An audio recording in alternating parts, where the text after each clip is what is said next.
മിഥുൻ്റെ മൃതദേഹം ഇപ്പോൾ സ്കൂളിലേക്ക് എത്തിച്ചിരിക്കുകയാണ്. ആംബുലൻസിലാണ് മൃതദേഹം ആശുപത്രിയിൽ നിന്ന് കൊണ്ടുവന്നത്. മിഥുന് വിട നൽകാൻ അധ്യാപകരും സഹപാഠികളും സുഹൃത്തുക്കളുമൊക്കെ സ്കൂളിലുണ്ട്. ഒരു നാടിൻ്റെ ആകെ നോവായി മാറിയിരിക്കുകയാണ് മിഥുൻ. വഴിനീളെ മിഥുനെ കാണാൻ ഈ മഴയ്ക്കിടയിലും കോരിച്ചെറിയുന്ന മഴ വകവയ്ക്കാതെ ഒട്ടേറെ പേർ കാത്തുനിൽപ്പുണ്ടായിരുന്നു. ഏറെ വൈകിയാണ് മൃതദേഹം സ്കൂളിലേക്ക് എത്തിക്കാൻ കഴിഞ്ഞത്. അല്പസമയം അവിടെ പൊതുദർശനമുണ്ടാകും. 12 മണിയോടെ മൃതദേഹം വീട്ടിലേക്ക് കൊണ്ടുപോകുമെന്നതാണ് നേരത്തെ അറിയിച്ചിട്ടുള്ളത്. ഇപ്പോൾ അതിന് മാറ്റമുണ്ടോ എന്നത് നമുക്ക് അറിയാൻ കഴിഞ്ഞിട്ടില്ല. 1 മണിയോടെ അമ്മയും വസതിയിലേക്ക് എത്തിച്ചേരും എന്നുള്ളതാണ്. അല്പസമയം മുൻപ് മുത്തശ്ശിയെ ആശുപത്രിയിലേക്ക് മാറ്റേണ്ടി വന്നു. അവർ ബോധരഹിതയായി വീണു. അതിനെ തുടർന്ന് ശാസ്താംകോട്ട താലൂക്ക് ആശുപത്രിയിലേക്ക് മുത്തശ്ശിയെ മാറ്റിയിട്ടുണ്ട്.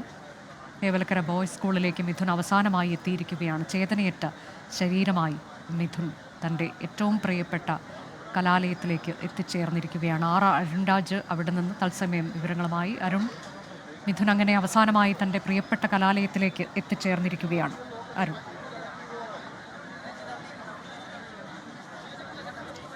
തീർച്ചയായും അനുജ, അവസാനമായുള്ള അവൻ്റെ യാത്ര, അവൻ ഇതുവരെ ഇഷ്ടപ്പെട്ട അവൻ്റെ സ്കൂളിലേക്കുള്ള യാത്ര യൂണിഫോം ഇട്ടല്ല, പുതിയ ഉടുപ്പിട്ടല്ല, ബാഗ് ഏന്തിയല്ല, അവൻ ചേതനയേറ്റാണ് ഈ സ്കൂളിലേക്ക് കടന്നു വരുന്നത്. അവനെ അവസാനമായി ഒരു നോക്ക് കാണുവാൻ, അവസാനമായി സ്കൂളിന്റെ കവാടം കയറുമ്പോൾ അവൻ ചിന്തിച്ചിട്ടുള്ള അവന്റെ സ്വപ്നങ്ങൾ എന്തൊക്കെയായിരിക്കാം. അതിനപ്പുറം ഇപ്പോൾ ചേതനയേറ്റ് ഇവിടേക്ക് എത്തുമ്പോൾ അവന്റെ സ്വപ്നങ്ങളെല്ലാം ബാക്കിയാവുകയാണ്. അവന്റെ സ്വപ്നങ്ങളെല്ലാം ഇങ്ങനെ ബാക്കി വെച്ചുകൊണ്ടാണ് അവൻ ഈ ലോകത്ത് നിന്ന് വിട പറഞ്ഞു പോകുന്നത് ഈ സ്കൂളിലേക്ക്. അത് വൈകാരികമായ മുഹൂർത്തങ്ങളാണ്. നമ്മൾ ഈ ദൃശ്യങ്ങളിൽ കാണുന്നത് പോലെ തന്നെ ഏറെ വൈകാരികമായ ഒരു ഉച്ച സമയത്താണ് നമ്മൾ ഇപ്പോൾ നിൽക്കുന്നത്. കാരണം ഇത്രയും നേരം കൊരിച്ചൊരിയുന്ന മഴയായിരുന്നു. പക്ഷെ അപ്പോഴൊന്നും ഇവിടേക്ക് എത്തിയ ഒരാൾ പോലും തിരിച്ചു പോകുന്നതൊന്നും നമ്മൾ കണ്ടില്ല. അതിനപ്പുറം ഏറ്റവും പ്രധാനപ്പെട്ട ഒരു കാര്യം, മിഥുനെ ഒരിക്കൽ പോലും കാണാത്ത നിരവധിയായ മനുഷ്യരുണ്ട്. നമ്മളോട് വന്ന് സംസാരിച്ച നിരവധിയായ മനുഷ്യർ പറയുന്ന ഒരേ ഒരു കാര്യം, അവരെല്ലാം പറയുന്ന ഒരേ ഒരു കാര്യം, വാർത്തകളിലൂടെ അറിഞ്ഞ ഞങ്ങളുടെ പ്രിയപ്പെട്ട മിഥുൻ, വാർത്തകളിലൂടെ ഞങ്ങൾ കണ്ട ആരായിരുന്നു മിഥുൻ, മിഥുൻ ഞങ്ങൾക്കൊക്കെ എന്താണ് എന്ന് ഇപ്പോഴാണ് മനസ്സിലായത്. അത് ഇത്രത്തോളം സഹപാഠിക്ക് വേണ്ടി ഷീറ്റിന്റെ മുകളിലേക്ക് കയറി ഒരു ചെരുപ്പെടുക്കുന്നതിനിടയിൽ അവന്റെ ജീവൻ നഷ്ടമാകുമ്പോഴും അവൻ സഹപാഠിക്ക് വേണ്ടിയാണ് ഇതുവരെ അവസാന നിമിഷം വരെയും അവൻ ശ്രമിച്ചത്, അവൻ ജീവിച്ചത്. ആ ജീവിതത്തിന്റെ ഒടുവിൽ അവന് ആ ജീവൻ പോലും നഷ്ടമാകുമ്പോഴും അവൻ അവനെ ചേർത്ത് പിടിച്ച ആ കലാലയത്തിലേക്കാണ് അവൻ ഇങ്ങനെ ചേതനയേറ്റ് അവന്റെ സ്വപ്നങ്ങൾ ബാക്കിയാക്കി കടന്നു വരുന്നത്. പുതുവർഷത്തിനുള്ള ക്രമീകരണങ്ങൾ ഇവിടെ ഒരുക്കുകയാണ്. അതിനുള്ള തയ്യാറെടുപ്പാണ്. കാരണം അവന്റെ കൂടെ പഠിച്ചവരുണ്ട്, നേരത്തെ പല സ്കൂളുകളിൽ പഠിച്ചവരുണ്ട്, അവനെ കണ്ടവരുണ്ട്, ട്യൂഷൻ ക്ലാസ്സിൽ ഒരുമിച്ച് പോയവരുണ്ട്, ഫുട്ബോൾ ഗ്രൗണ്ടിലടക്കം ഒരുമിച്ച് നിന്നവരുണ്ട്. അതുപോലെ തന്നെ ഈ NCC, നമുക്കിപ്പോഴൊരു ഫോട്ടോ എന്നെ ഇപ്പോൾ ഒരാൾ കാണിച്ചത്, അത് ഈ സ്കൂളിൽ NCC കുട്ടികളുടെ ഫോട്ടോ എടുക്കാൻ വന്ന ഫോട്ടോഗ്രാഫറാണ്. അവസാനമായി ആ 35-ാം നമ്പറിൽ ഈ സ്കൂളിലെ NCC കേഡറ്റായി ഈ വർഷം എൻറോൾ ചെയ്യപ്പെട്ട ആ മിഥുൻ എന്ന ആ പയ്യൻ, ആ വിദ്യാർത്ഥി, അവന്റെ ഒരു ഫോട്ടോ അത് കണ്ടപ്പോൾ വല്ലാതെ മനസ്സ് വിറങ്ങലിക്കുകയായിരുന്നു. അല്ലെങ്കിൽ ആ വേദന ഇപ്പോഴും ഉള്ളിൽ തന്നെ നിൽക്കുന്നുണ്ട്. കാരണം ഈ വാർത്ത റിപ്പോർട്ട് ചെയ്ത ആ സമയം മുതൽ ഈ സമയം വരെ മിഥുനെ കുറിച്ച് ആളുകളിൽ നിന്ന്, അവന്റെ സഹപാഠികളിൽ നിന്ന്, അവന്റെ അധ്യാപകരിൽ നിന്നെല്ലാം നമ്മൾ കേട്ട ആ വാചകങ്ങൾ, മറ്റുള്ളവർക്ക് വേണ്ടി എന്തിനും പോന്ന, മറ്റുള്ളവർക്ക് വേണ്ടി ജീവൻ പോലും ബലി കഴിപ്പിച്ച ഒരു പ്രിയപ്പെട്ട വിദ്യാർത്ഥി, ആ വിദ്യാർത്ഥി ഇങ്ങനെ തിരിച്ചു വരുമ്പോൾ എങ്ങനെയാണ് അവർക്ക് താങ്ങാൻ കഴിയുക? അവരുടെ പ്രിയപ്പെട്ട സഹപാഠിയെ, അവരുടെ പ്രിയപ്പെട്ട കൂട്ടുകാരനെ എങ്ങനെ യാത്രയക്കണമെന്ന് പോലും അറിയാതെ ആ നിഷ്കളങ്കമായ മനസ്സുമായി നിൽക്കുന്ന ഒരുപാട് കുട്ടികൾ നമുക്ക് ഈ ദൃശ്യങ്ങളെല്ലാം തന്നെ കാണാം. അവർക്ക് എന്ത് പറയണം, എങ്ങനെ അന്ത്യയാത്ര കൊടുക്കണം, അന്തിമൊഴി ചൊല്ലണമെന്ന് പോലും അറിയാത്തില്ല. ആ ചെറുബാല്യത്തിൽ തങ്ങളുടെ പ്രിയപ്പെട്ട കൂട്ടുകാരനെ നഷ്ടപ്പെട്ട വേദനയിലാണ് ഇവിടെ നിൽക്കുന്ന ഓരോ കുട്ടിയും. അധ്യാപകരെ സംബന്ധിച്ചാണെങ്കിൽ ഇന്നലെ വരെ ക്ലാസ് മുറികളിൽ വളരെ വളരെ സന്തോഷത്തോടെ, വളരെ സ്നേഹത്തോടെ എല്ലാവരോടും ഇടപെട്ടുകൊണ്ടിരുന്ന ആ മിഥുൻ ഇന്ന് ജീവനോടെ ഇല്ല എന്ന് വിശ്വസിക്കാൻ അധ്യാപകർക്കും കഴിയുന്നില്ല. ഞാൻ നേരത്തെ സൂചിപ്പിച്ചതുപോലെ അധ്യാപകരെല്ലാം ആദ്യഘട്ടം മുതൽ നമ്മളോട് പറഞ്ഞത്, ഇവിടെ നിന്ന് കൊണ്ടുപോകുമ്പോൾ ഞങ്ങളുടെ മിഥുന് ജീവനുണ്ടായിരുന്നു, ആ ജീവൻ തിരിച്ച് എടുക്കും, അവൻ ഇല്ല എന്ന് വിശ്വസിക്കാൻ ഞങ്ങൾക്ക് കഴിയുന്നില്ല എന്നതാണ്. മിഥുൻ ജീവനോടെ തന്നെ മടങ്ങിയെത്തുമെന്ന പ്രതീക്ഷയിലായിരുന്നു മിഥുൻ മടങ്ങിയെത്തുമെന്ന പ്രതീക്ഷയിലായിരുന്നു ഞങ്ങളെല്ലാം ഉണ്ടായിരുന്നത്. പക്ഷേ ആ പ്രതീക്ഷ പൂർണ്ണമായും അസ്തമിക്കുന്ന കാഴ്ചയാണ് പിന്നീട് ഉണ്ടായത്. എന്തായാലും ഇവിടെ ജില്ലാ കളക്ടർ അടക്കം വലിയ വിമർശനങ്ങളടക്കം നേരത്തെ ഉണ്ടായെങ്കിൽ പോലും ആ വിമർശനങ്ങൾക്കൊന്നും ഒരു സ്ഥാനമില്ല. അതിനപ്പുറം ഏറ്റവും പ്രധാനം അവന്റെ യാത്രയെ ഒരു നല്ല യാത്രാമൊഴിയേകുക എന്നുള്ളതാണ്. അതിനുവേണ്ടിയാണ് ഈ ജനം മുഴുവൻ ഇവിടേക്ക് ഇങ്ങനെ ഒഴുകിയെത്തുന്നത്. കാരണം മിഥുനെ ഒരിക്കൽ പോലും കണ്ടിട്ടില്ലാത്ത നിരവധിയായ മനുഷ്യരുണ്ട് ഇതിനകത്ത്.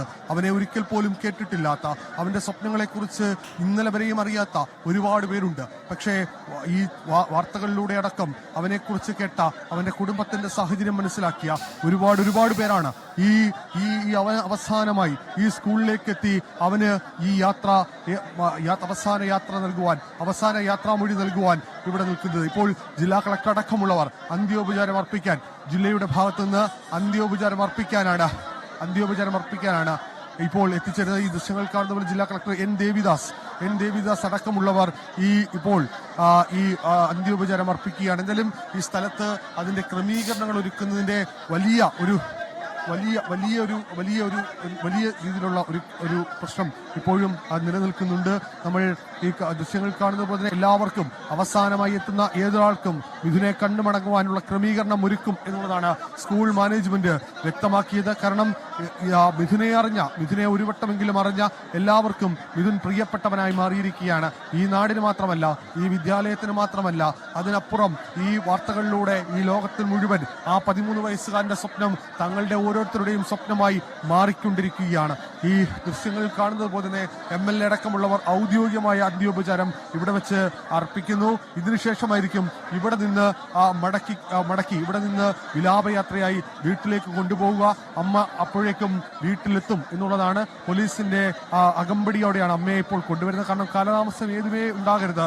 ഇത് കേരളത്തിന്റെ നോവായി മാറുകയാണ്. കേരളത്തിന്റെ പ്രിയപ്പെട്ട മകൻ അവൻ യാത്രയാകുമ്പോൾ അതിന് ഒരു തടസ്സവും ഉണ്ടാകരുത്, ആർക്കും ഒരു പ്രശ്നങ്ങൾ ഉണ്ടാകരുത് എന്ന ചിന്തയോട് തന്നെയാണ് ഈ ജനാവലി ഇത്രയും കാത്തു നിൽക്കുന്നത്. അതിനുള്ള ക്രമീകരണങ്ങൾ പൂർണ്ണമായും ഒരുക്കിയിരിക്കുന്നതും ഇതിന്റെ ഭാഗമായി തന്നെയാണ്. ദൃശ്യങ്ങൾ കാണുന്ന പോലെ തന്നെ ജില്ലാ കളക്ടർ എൻ ദേവിദാസ്, സ്ഥലം MLA കൂടിയായ കോവൂർ കുഞ്ഞുമോൻ അടക്കമുള്ളവർ അന്ത്യോപചാരം അർപ്പിക്കുകയാണ്. ജില്ലാ കളക്ടർ ഈ സംഭവത്തിന് ശേഷം ഈ സ്കൂളിലേക്ക് ആദ്യമായിട്ടാണ് എത്തുന്നത്. അതേപോലെ തന്നെ ഇതുമായി ബന്ധപ്പെട്ട ജില്ലാ ഭരണകൂടത്തിന് അന്ത്യോപചാരം അർപ്പിച്ച് അദ്ദേഹം മടങ്ങുകയാണ്. അങ്ങനെ നിരവധിയായ പേർ, രാഷ്ട്രീയ, സാമൂഹ്യ, സാംസ്കാരിക രംഗത്തെ നിരവധിയായ പേർ ഇപ്പോൾ ഇവിടേക്ക് എത്തുന്നുണ്ട്. ചെറിയ അനാസ്ഥയാണ്, ഒരു കുട്ടിയുടെ ജീവൻ പൊലിഞ്ഞതാണ്. പക്ഷേ അതിനപ്പുറം ഇന്നവന് അവസാനമായി ഒരു യാത്രാമൊഴിയേകുകയാണ്. ആ യാത്രാമൊഴിയിൽ നമ്മുടെ പ്രിയപ്പെട്ട മിഥുൻ എന്ന ആ 13 വയസ്സുകാരനെ സഹാവാടിക്ക് വേണ്ടി അവന്റെ ജീവൻ ബലിയേൽപ്പിച്ച ആ 13 വയസ്സുകാരനെ കാണാനാണ് ഇന്ന് ഈ വലിയ ജനബാഹുല്യം ഇവിടേക്ക് ഇങ്ങനെ ഒഴുകിയെത്തിക്കൊണ്ടിരിക്കുന്നത്. ഞാൻ നേരത്തെ സൂചിപ്പിച്ചതുപോലെ ഇന്നലെ വരെ ഈ സ്കൂളിലേക്ക് അവൻ എത്തിയിരുന്നത് ജീവനോടെ കളിച്ച് സുഹൃത്തുക്കൾക്കൊപ്പം ഇങ്ങനെ എത്തിക്കൊണ്ടിരിക്കുകയായിരുന്നു. പക്ഷേ ഇപ്പോൾ അവൻ ചേതനയേറ്റ ശരീരമായാണ്. ഈ മൃതദേഹത്തെ തുടക്കം മുതൽ കൊടിക്കുന്നിൽ സുരേഷ് MP അടക്കമുള്ളവർ, സ്ഥലം MLA കോവൂർ കുഞ്ഞുമോൻ അടക്കമുള്ളവർ, RSP സംസ്ഥാന സെക്രട്ടറി ഷിബു ബേബി ജോൺ എല്ലാവരും ഇവിടെ എത്തി അന്ത്യോപചാരം അർപ്പിച്ച് മടങ്ങുന്ന കാഴ്ചയാണ് നമ്മൾ ഈ കണ്ടുകൊണ്ടിരിക്കുന്നത്. എല്ലാവരുടെയും പ്രിയപ്പെട്ടവനായി മിഥുൻ മാറുന്നു. അവസാന വേളയിൽ അവനെ കാണാനെത്തുന്നവരോട് തിരിച്ച് പുഞ്ചിരി പോലും നൽകുവാൻ അവന് കഴിയുന്നില്ല എന്നുള്ളതാണ് യാഥാർത്ഥ്യം. അത്രയേറെ വേദനയുണ്ട്. പക്ഷേ ആ യാത്ര അവനെ സംബന്ധിച്ചൊരു വല്ലാത്ത യാത്രയായി പോയി എന്നുള്ളതാണ് ഓരോ അമ്മമാരും ഓരോ പ്രായമുള്ളവരും ഇവിടെ പറയുന്നതും എല്ലാം. ആ മിഥുന്റെ യാത്ര ഓരോ മനുഷ്യനെയും അത്രത്തോളം വേദനിപ്പിക്കുന്നതാണ്, കണ്ണീരിലാഴ്ത്തുന്നതാണ്. ആ കണ്ണീർ ഒരു കടലായി മാറുന്നതാണ്. ആ കാഴ്ചയാണ് നമ്മൾ ഇങ്ങനെ കണ്ടുകൊണ്ടിരിക്കുന്നത്. യാതൊരു നിയന്ത്രണങ്ങൾക്കെല്ലാം അതീതമായി ജനമിങ്ങനെ ഒഴുകിയെത്തി ഞങ്ങളുടെ പ്രിയപ്പെട്ട ആ മകനെ കാണുവാൻ, ആ മിഥുൻ എന്ന ആ 13 വയസ്സുകാരനെ കാണുവാൻ വലിയ തോതിൽ വലിയ രീതിയിൽ ജനമിങ്ങനെ ഒഴുകിയെത്തുകയാണ്. ആ കാഴ്ചയ്ക്ക് എന്ത് പറയണമെന്നറിയില്ല. വിറങ്ങലിച്ച മനസ്സുമായി അവിടെ നിൽക്കുന്നവർ, വിറങ്ങലിച്ച ശരീരമായി ഇവിടെ നിൽക്കുന്നവർ, കണ്ണീർ കടലായി ഒരു സ്കൂൾ മാറുന്ന കാഴ്ച ഒരിക്കലും ഇങ്ങനെ നിന്ന് റിപ്പോർട്ട് ചെയ്യേണ്ടി വരല്ലേ എന്ന് മനസ്സുകൊണ്ട് ആഗ്രഹിക്കുകയാണ്. കാരണം ഇത്രത്തോളം പ്രിയപ്പെട്ടവൻ, ആ സ്കൂളിന്റെ ഒരു യശസ്, ആ സ്കൂളിന്റെ പ്രശസ്തി വാനോളം ഉയർത്തേണ്ടവനായിരുന്നു. അങ്ങനെ പെട്ടെന്ന് ഒരു യാത്ര പറയേണ്ടി വന്നവൻ, ആ പെട്ടെന്നൊരു യാത്ര പോകേണ്ടി വന്നതിന്റെ വേദന അത് ചെറുതല്ല. അതിന്റെ വേദന എത്ര ഇനി ആ സ്കൂളിലെ ഓരോ വിദ്യാർത്ഥിയും അനുഭവിക്കാൻ പോകുന്നതാണ്. കാരണം ഇനി ഈ കാഴ്ച കണ്ട മിഥുന്റെ ഈ അവസാന യാത്ര കണ്ട ആ കുട്ടികൾ അവരുടെ തിരിച്ച് ജീവിതത്തിലേക്ക് കൊണ്ടുവരണം. ഈ സ്വാഭാവികമായി ഒരു ജീവിതത്തിലേക്ക് കൊണ്ടുവരണമെങ്കിൽ ഒരുപാട് ശ്രമങ്ങൾ വേണമെന്ന് ഇന്നലെ ബാലാവകാശ കമ്മീഷൻ അടക്കം ആവർത്തിച്ച് വ്യക്തമാക്കിയതാണ്. എന്തായാലും നിലവിൽ ഒരു തരത്തിലുള്ള അനാസ്ഥയും ഉണ്ടാകാതിരിക്കാനുള്ള എല്ലാ ക്രമീകരണങ്ങളും ഇപ്പോൾ ക്രമീകരിച്ചിട്ടുണ്ട്. പോലീസിന്റെ നിയന്ത്രണങ്ങൾക്കപ്പുറം കാര്യങ്ങൾ കൈവിട്ടു പോവുകയാണ്. കാരണം അത്രത്തോളം ജനബാഹുല്യം ഈ സ്കൂളിലേക്ക് ഇങ്ങനെ ഇരച്ചെത്തുകയാണ്. ഇനി എങ്ങനെയാണ് അതിനെ, കാരണം ഈ ഇന്നലെ വരെ വ്യാഴാഴ്ച വരെ അത്രത്തോളം ചിരിച്ച് കളിച്ച് കൂട്ടുകാർക്കൊപ്പം ട്യൂഷൻ കഴിച്ച് ഇവിടേക്കെത്തിയ ആ പ്രിയപ്പെട്ട കൂട്ടുകാരൻ അവനിനി ഇല്ല എന്ന യാഥാർത്ഥ്യം മനസ്സിലാക്കാതെ നിൽക്കുന്ന ഒരുപാട് കുട്ടികളുണ്ട് ഇവിടെ, ഒരുപാട് നാട്ടുകാരുണ്ട് ഇവിടെ. അവനെ ഒരു നോക്കെങ്കിലും കണ്ട ആൾക്കാരുണ്ട്. സമീപത്തുണ്ടായിരുന്നവരുണ്ട്. ഇപ്പോൾ ചവറ MLA സുജിത് വിജയൻ പിള്ള അടക്കമുള്ളവർ ഇപ്പോൾ ഇവിടേക്കെത്തി അന്ത്യോപചാരം അർപ്പിക്കുകയാണ്. നമുക്ക് ഈ ദൃശ്യങ്ങൾ കാണുന്നത് പോലെ തന്നെ ആ ക്രമീകരണങ്ങൾ നേരത്തെ ഇവിടെ ക്രമീകരിച്ചിരുന്ന എല്ലാ നിയന്ത്രണങ്ങളും പൂർണ്ണമായും മാറി. പൂർണ്ണമായും എല്ലാ നിയന്ത്രണങ്ങളും മറികടന്നുകൊണ്ട് ഇവിടേക്ക് ജനം ഇങ്ങനെ ഒഴുകിയെത്തുകയാണ്. അതിനെ എങ്ങനെ നിയന്ത്രിക്കണമെന്ന് പോലും സ്കൂൾ മാനേജ്മെന്റ് കഴിയുന്നില്ല. ഈ പറയുന്ന ഒരാൾക്ക് പോലും കഴിയുന്നില്ല. നമുക്ക് ഈ ദൃശ്യങ്ങൾ കാണാം. അത് വൈകാരികമാകുന്നു.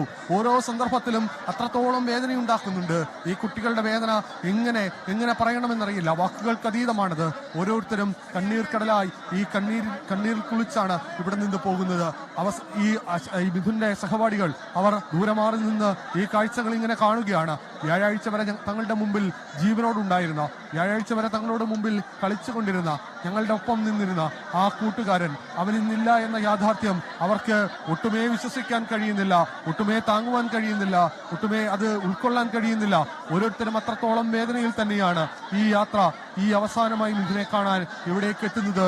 മിഥുൻ എത്രത്തോളം ഈ നാടിന്, തങ്ങളുടെ പ്രിയപ്പെട്ടവർക്ക്, സഹപാഠികൾക്ക് പ്രിയപ്പെട്ടവനായിരുന്നുവെന്ന് നമുക്ക് ഈ ദൃശ്യങ്ങൾ ഒന്ന് മാത്രം മതി, ഈ ദൃശ്യങ്ങൾ ചേർത്ത് വെച്ചാൽ മാത്രം മതി അത് എത്രത്തോളം വലുതാണ് എന്ന് മനസ്സിലാക്കാൻ. ഈ വിദ്യാഭ്യാസ വകുപ്പിന്റെ ഉദ്യോഗസ്ഥരടക്കം ഈ സ്ഥലത്ത് ഇവിടെ എത്തി ഇതുമായി ബന്ധപ്പെട്ട അന്ത്യോപചാരം അടക്കം അർപ്പിക്കുന്നുണ്ട്. നമുക്ക് ഈ ദൃശ്യങ്ങൾ കാണുന്നത് പോലെ തന്നെ, നമുക്ക് ഈ കാഴ്ചയിലെല്ലാം കാണുന്നത് പോലെ തന്നെ എല്ലാ ക്രമീകരണങ്ങളും പോലീസ് വീണ്ടും ഇതുമായി ബന്ധപ്പെട്ട ക്രമീകരണങ്ങൾ വീണ്ടും മാറ്റുകയാണ്. വിവരങ്ങൾ നൽകുന്നത് തേവലക്കര ബോയ്സ് ഹൈസ്കൂളിൽ നിന്നാണ്.